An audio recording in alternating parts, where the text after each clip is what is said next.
And we do understand that because we're self-conscious, and then it's very difficult not to apply that kind of apocalyptic reasoning to things as such. The world's going to burn up.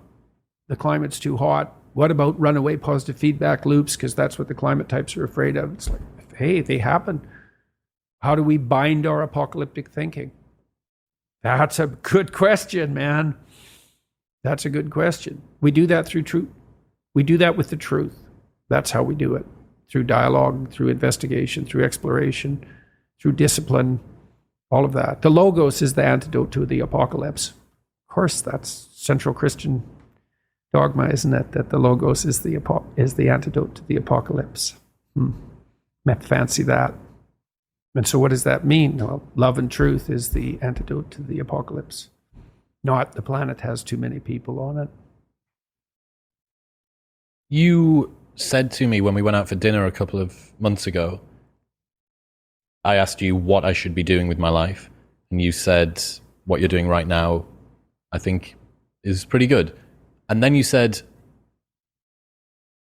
truth in the service of love. Mm-hmm. What do you mean by that? You just brought it up again. Well, it's a hierarchy of virtue, I would say. You know, there's an old idea that God is the sum of all that's good. I don't think sum is exactly the right metaphor. It's more like, imagine there are eternal verities: truth, beauty, justice, love, courage, fortitude, compassion. Think of all those things as virtues. So virtue is what all virtues have in common. Virtue is what all virtues have in common.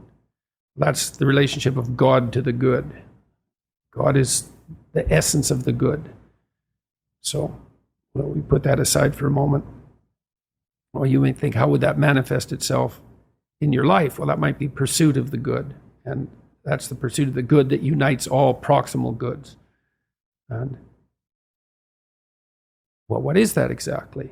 Well, it's something like the belief that it would be for the best that all things flourish to the degree that that's possible. When I was a clinician, I thought of that as the good in me serving the best in my clients. And I think the desire for that to happen, that's love.